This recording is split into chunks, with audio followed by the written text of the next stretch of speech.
Las Vegas was not always the successful and eventful place we see today. It began as a dirt road where the creek meets the meadow. As a cause of this, the Spaniards labeled it Vega, which meant low, fertile, and always moist land. During the early years, the government decided to build a mail route that connected Salt Lake City to San Diego. When this was done, the Mormons made their way down from Utah into Las Vegas. But because of the practices and trouble with Native Americans, the Mormons were driven out of the land. The city was formally founded in 1905, but because of the lack of material and lack of people moving to the city, it maintained its appearance as an older town, being about 30 years behind the towns surrounding it.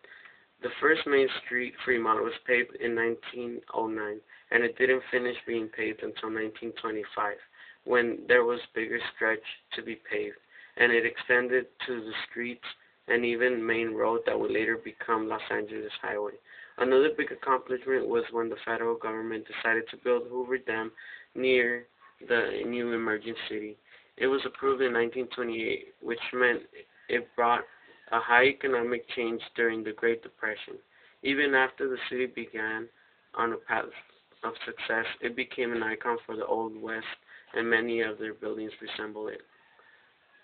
Douglas Haskins says in 1937, in the architecture record in 1937, that there had been much talk about architecture of light and air. This, Las Vegas, puts it into action. It is not elegant, but it appeals to the mass of people and grows out of desire.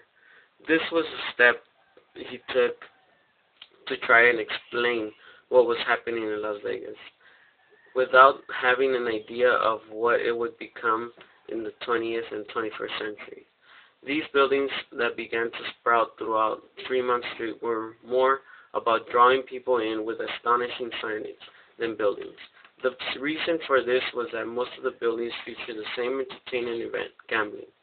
A company which profited from this move was the Young Electric Sign Company, which expanded to design these signs through the city, like the Dun sign.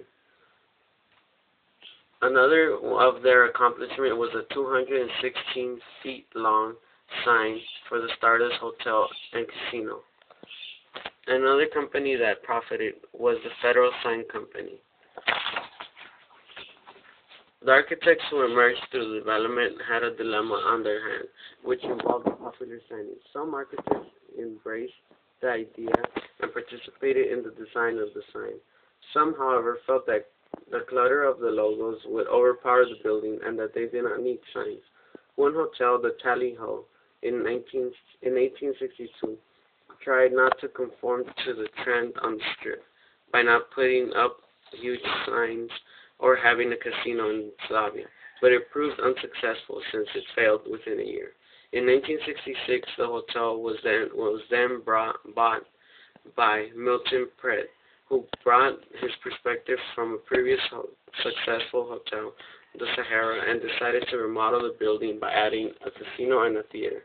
The image was slightly changed, but besides the addition of a few objects, it maintained the hotel part of the original building. A few additions also included a serrated canopy to cover the front entry and a $750,000 15-story sign designed by Yesco, and proved to be an element which helped keep the appearance of the city and helped keep the